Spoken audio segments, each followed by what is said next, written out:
Hello students, this is Dr. Munir Omar with CS371 Data Communication and Networks. Today in our lecture we will study about digital line coding scheme. Actually in this lecture we will know that how can the bits can be converted into digital signal by using different techniques. These are the main contents for our today's lecture. First, we will look into the digital to digital conversion. It is about the conversion of digital data into digital signal. Then, what is line coding and decoding? This will also be discussed. After that, we have line coding schemes. These are unipolar, polar, bipolar, multi-level, and multi-transition.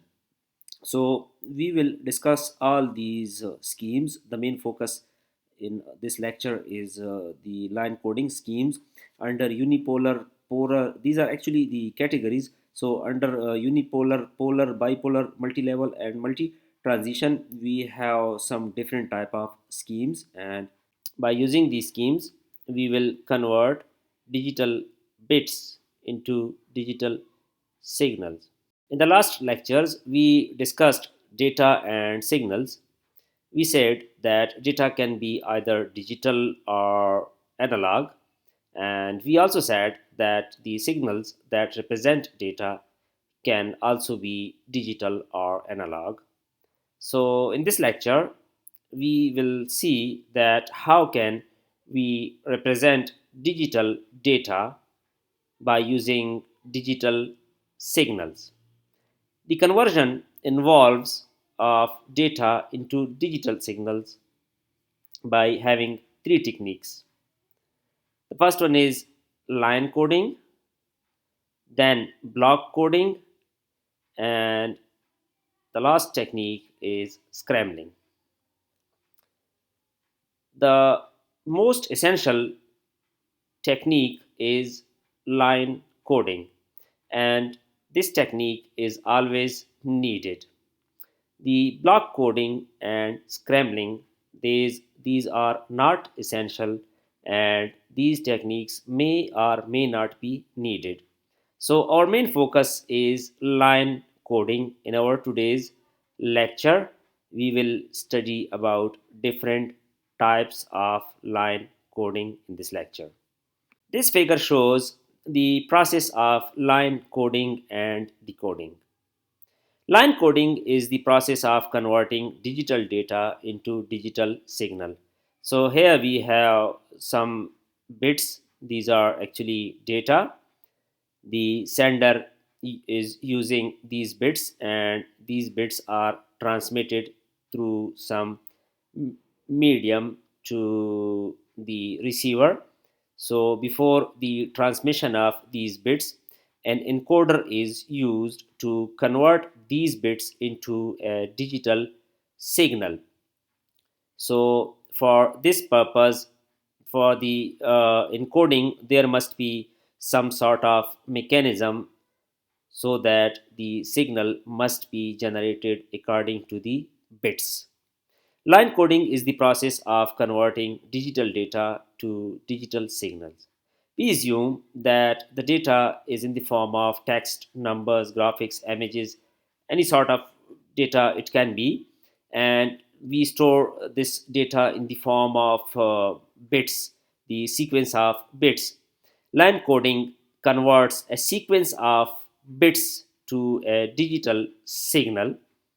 At the sender, the digital data are encoded into digital signal, and at receiver, this signal is decoded into the digital bits, or we can say that the original bits are regenerated from the received signal at receiving end.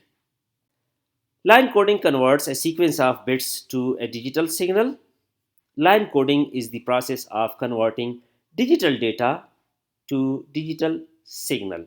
We have ones and zeros, or we can say that there is a sequence of bits, and that sequence is converted into a meaningful signal, and that signal is actually a digital signal. So this process is line coding.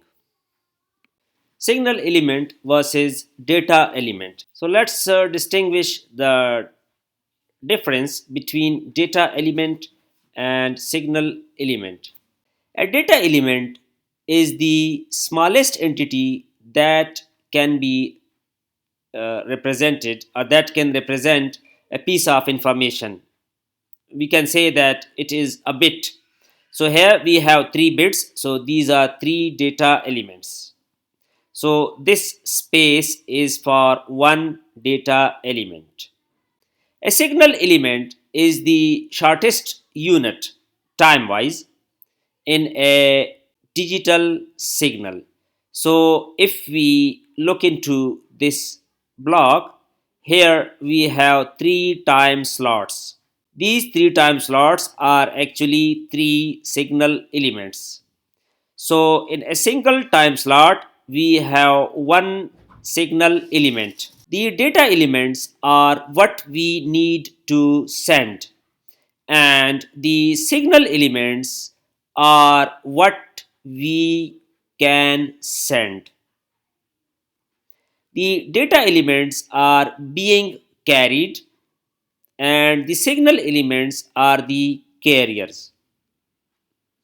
We define a ratio R, which is the number of data elements carried by each signal element. Data element divided by signal element, or the number of data elements divided by the number of signal elements. Now here for each figure we have some values of R shown. Now let's consider these 4 parts of the figure. In part A, one data element is carried by one signal element. So the ratio R is equal to 1.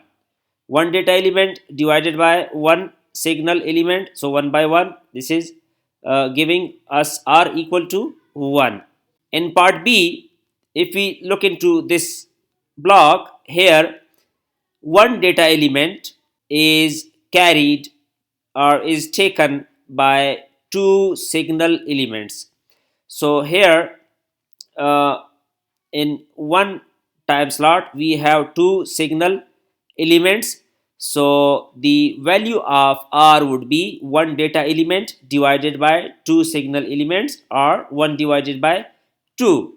In case C, we have two data elements per single signal element. Now if we look into this figure, here we have 1 2 data elements and the signal is only 1. So the value of R is 2 divided by 1, or we can say that R is equal to 2.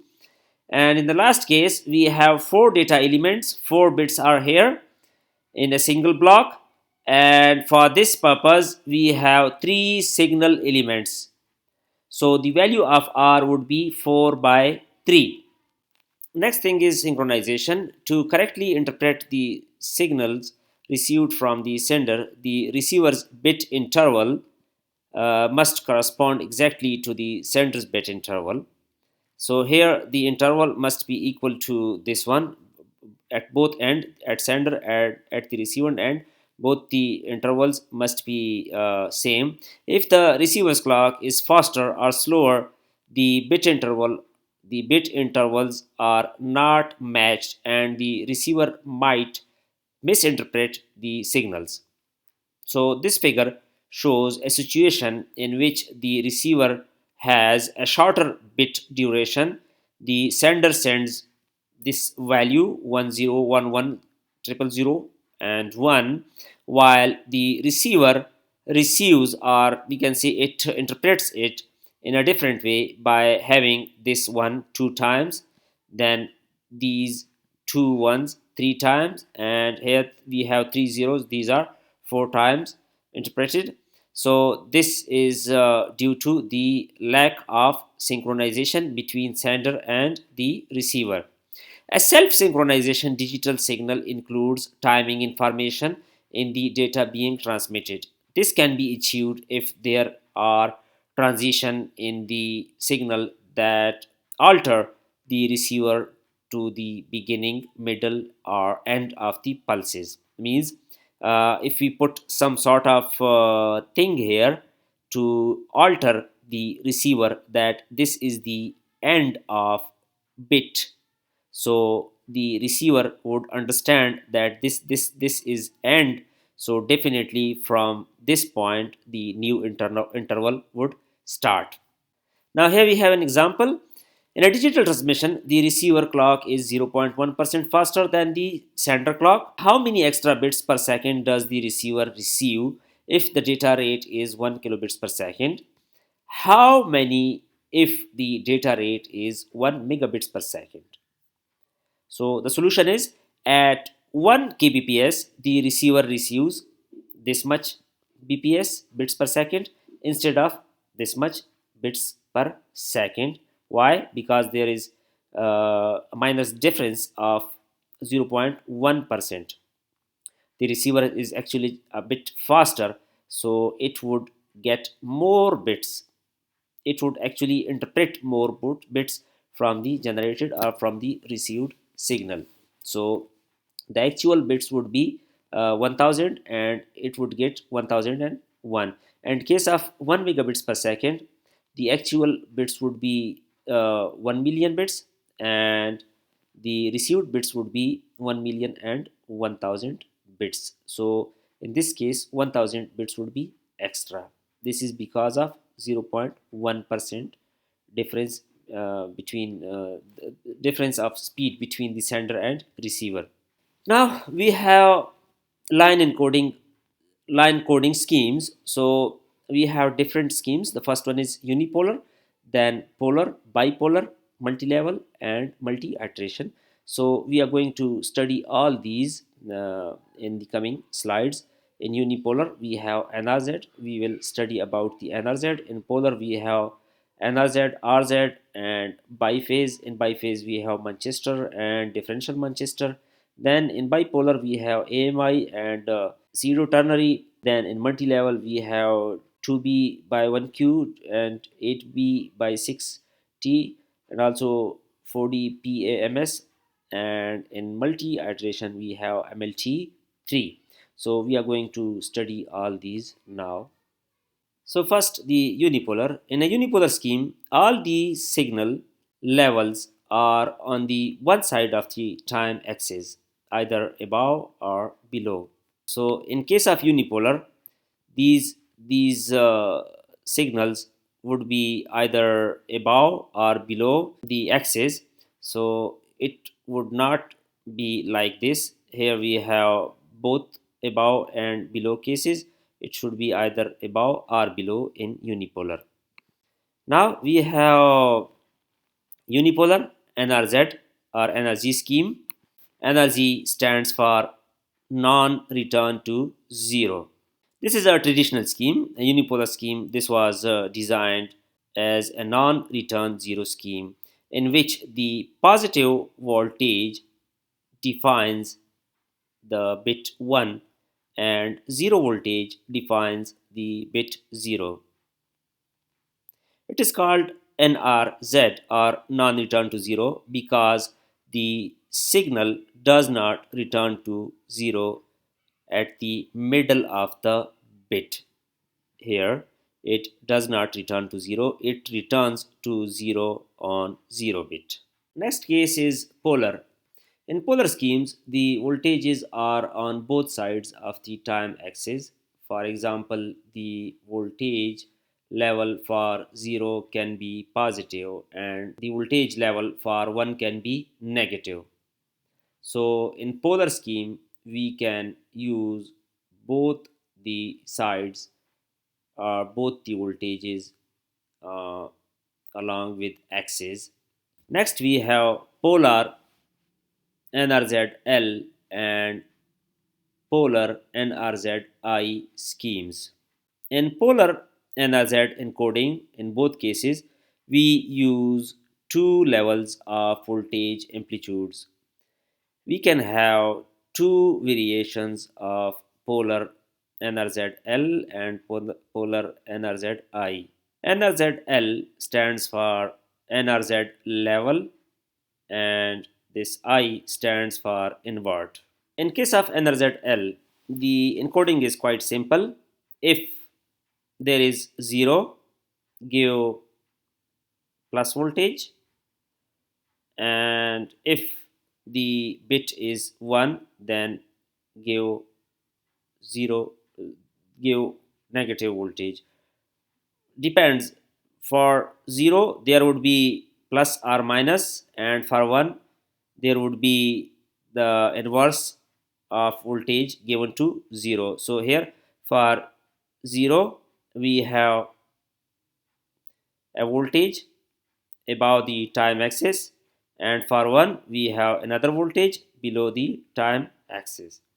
So in this way the bits can be converted into a digital signal. So here in case of NRZ-L, the voltage determines the value of the bit. So the main thing here is level L.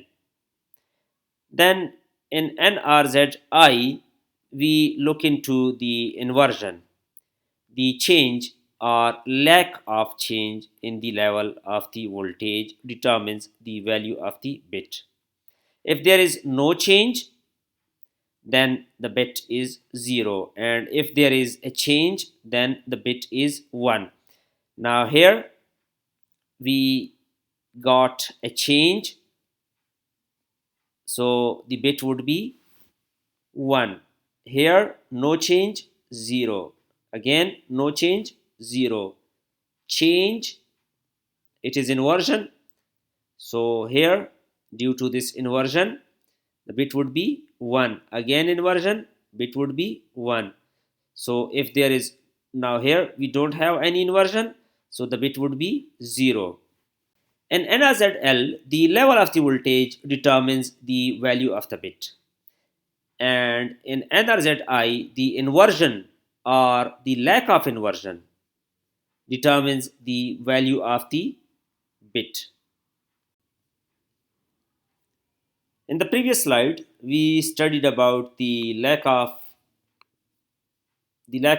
synchronization, and we said that we should put some sort of indicator here for the receiver to let it know that this is the end of a slot. But if we look into the NRZ scheme, there is no indicator or any sort of thing which identify the end of slot. So in NRZ-L or an NRZ-I, in both cases, there might be an issue with the synchronization of both the sender and the receiver. So for this purpose, we have one another scheme, that is RZ return to 0. We have polar RZ scheme. The polar RZ scheme uses three values: positive, negative, and 0. In RZ, the signal changes not between the bits but during the bit. Now, for a single bit, the signal returns to the 0 voltage, whether it is positive or negative. So, this 0 actually indicates the end or the beginning of a slot. Now, here, if we look into 0, it has a voltage below the time axis, and for 1 we have a voltage above the x-axis or the time axis. But for each bit, after some time within the time interval, the voltage returns to 0. Now we got 0 here, the voltage is changed and returned to 0 again. For 0 again, the voltage is changed and returned to 0. So with the help of RZ, the synchronization can be achieved, or there would be less chances of lack of synchronization between the sender and the receiver. Next is polar biphase. In polar biphase, we have Manchester and differential Manchester schemes. Manchester combines both RZ and NRZ. The Manchester encoding In the Manchester encoding, the duration of the bit is divided into two halves. The voltage remains at one level during the first half and moves to the other level in the second half. The transition at the middle of the bit provides synchronization. And differential Manchester, on the other hand, combines the idea of RZ and NRZ-I. In this one, we have NRZ-L and here we have NRZ-I plus RZ. There is always a transition at the middle of the bit, but the bit value are determined at the beginning of the bit. If the next bit is 0, there is a transition. If the next bit is 0, then there would be transition, and if it is 1, then there wouldn't be any transition. Now here we have 1, so this one did not got any transition, and in the middle of bit it moved to the other voltage, and here it got 0, so it changed its voltage suddenly. There is difference between these 2 points for 1 and for 0. In the case of Manchester, we use this sort of transition from upper voltage to lower voltage level, and for one from lower voltage level to upper voltage level. Now if we have 0 here, so it will move from up to down, and if we have 1 here, so it will move from down to up, and again for this one down to up, for 0 up to down and up to down.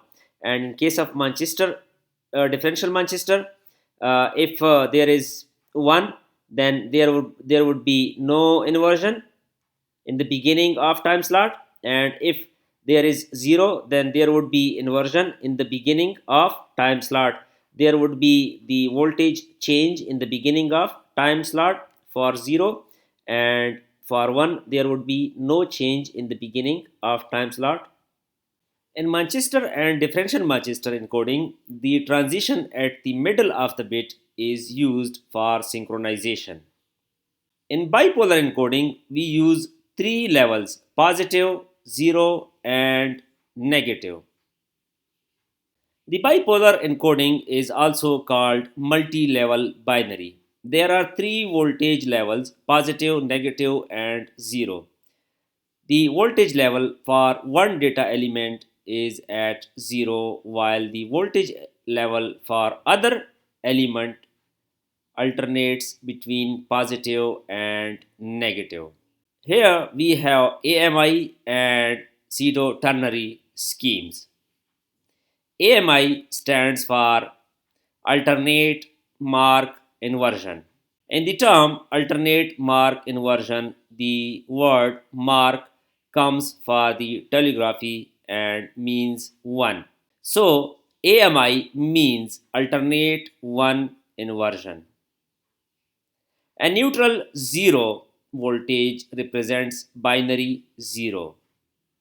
Binary 1 is represented by alternating positive and negative voltages.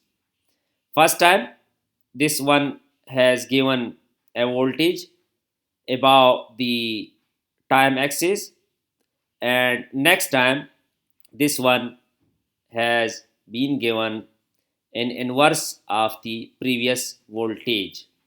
while for zeros we have zero voltages.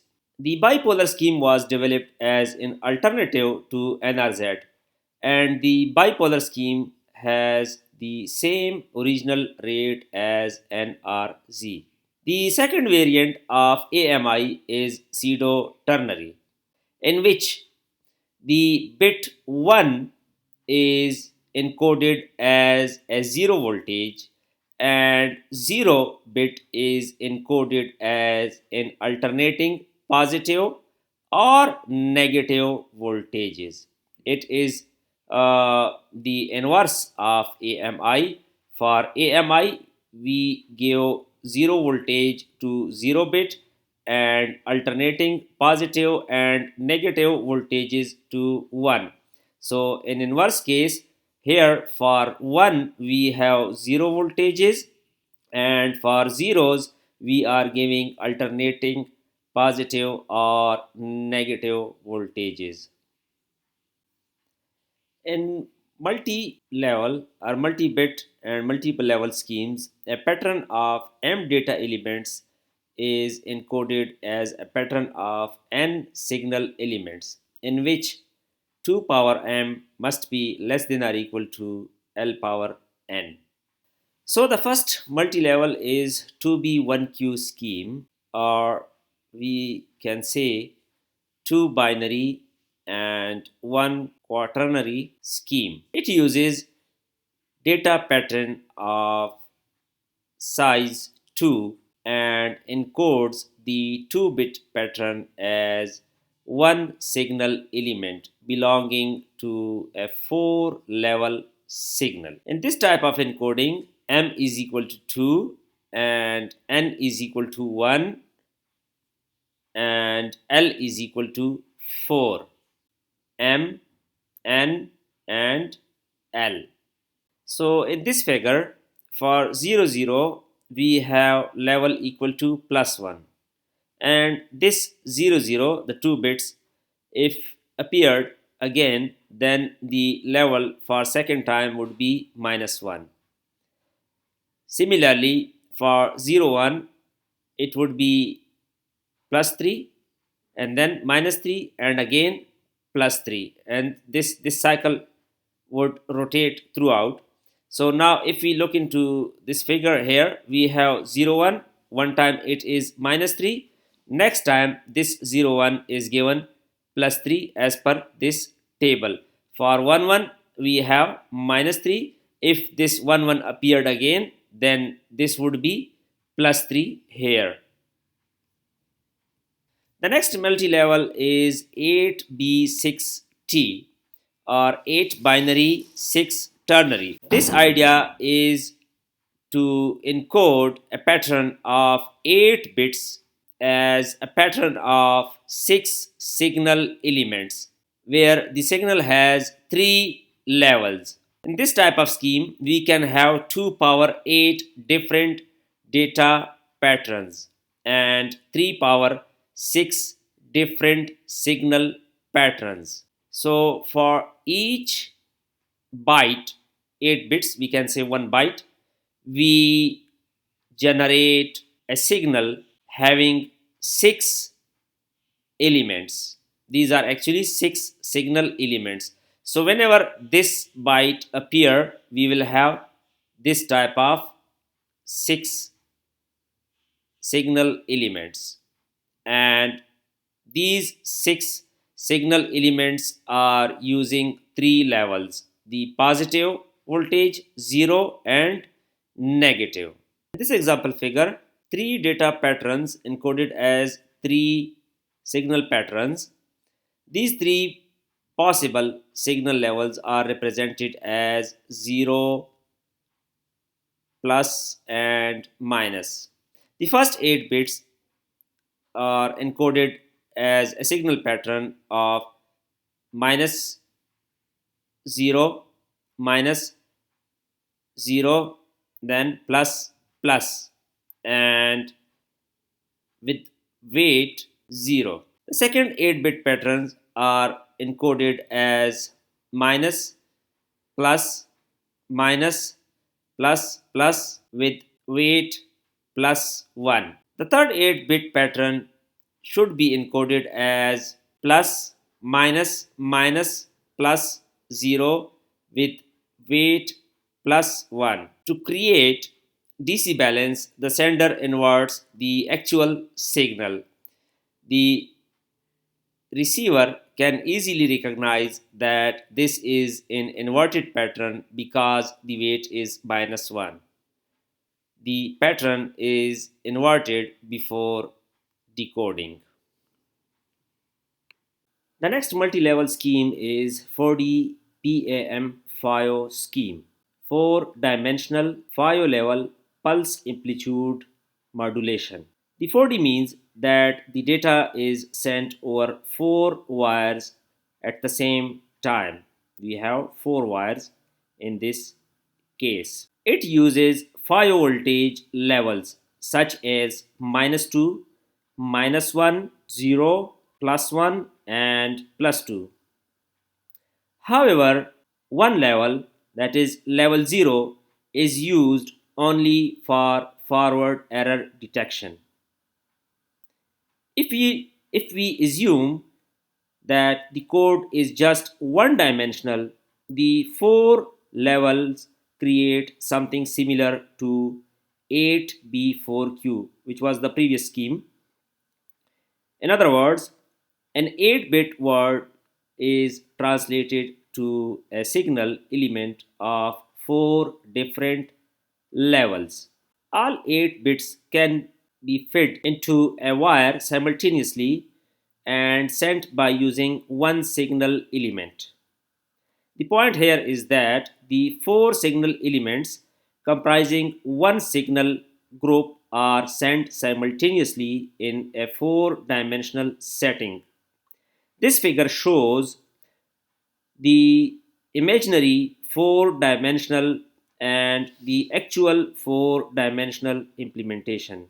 Gigabit LANs are used in this technique to send 1 Gbps data over 4 copper cables that can handle 125 megabaud.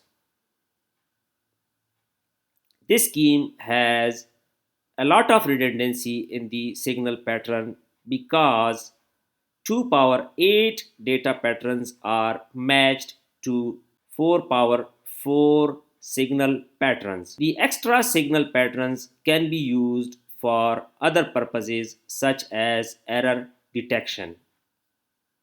Next type is multitransition. In multitransition, we have MLT3 scheme. MLT stands for multi-line transmission 3 level. Multi-line transmission and 3 level. The NRZ-I and differential Manchester are classified as differential encoding but use two transition rules to encode binary data. Means they have no inversion or have inversion. If you remember, we checked this thing. If we have a signal with more than 2 levels, we can design a differential encoding scheme with more than 2 transition rules. MLT3 is one of them. It uses minus voltage, 0 voltage, and plus voltage, and 3 transition rules to move between the levels. So, the rule number 1 is if the next bit is 0, there is no transition. Now, look at this one. Here we have 0, no transition is here. For this 0, no transition. Rule number 2, if the next bit is 1 and the current level is not 0, next bit is 1 and the current level is not 0, the next level is 0. If next bit is 1 and the current level is not 0, then the next level would be 0. So here we have next bit is 1, but the current level is 0, so this is not the correct one. This one, if the next bit is 1, so this one is the next bit for this, it is 1, and current level is also not 0, so for this case the voltage would become 0. So this is the second rule. If the next bit is 1 and current value is not 0, then the voltage would be, or the level would be 0. So here, if it is minus voltage or plus voltage and the next bit is 1, then the value for coming level would be 0. Third rule, if the next bit is 1 and the current level is 0, this one case, next bit is 1 here and the current level is 0, the next level is the opposite of the last non-zero level. So this next level would be the opposite of this one. If we have any level beyond this 0, so it would be opposite to that level. Now here, this one is 1 bit and the level is 0, so the next bit is 1 and current level is 0. So for this one, the level would be the opposite of previous one. It is plus voltage, so here minus voltage would be given. So if the level is 0 and next bit is 1, then it would be either positive or negative voltage, depends on the last non-zero level. So these are the three rules. First one, if next bit is 0, then there is no transition. Second, if the next bit is 1 and current bit is not 0, then the next level would be 0, either this one or this one. Third rule is, if the current level is 0 and next bit is 1, then the level would be the opposite of last non-zero level. It would be either plus voltage or negative voltage. If in the last bit there is negative, then it would have plus, and vice versa. So in today's lecture, we studied about the line coding schemes. These are categorized as unipolar, polar, bipolar, multilevel, and multi-transition. So in the beginning, we looked into the line coding, block coding, and scrambling. After the concept of encoder and decoder, what is line coding? We also studied about this thing. Then the signal element versus data element, and also we computed the value of R for different cases. After that, we also checked the lack of synchronization. So there is need of synchronization between the sender and receiver, and also for controlling the synchronization, we have some techniques. We also discussed those techniques. Under unipolar, we studied the NRZ. For polar, we studied all these. For bipolar, multi-level, and multi-transition, we studied all these. I hope you will also study and explore these line coding schemes by yourselves. And if you have any question, you can put your questions in the KCMS.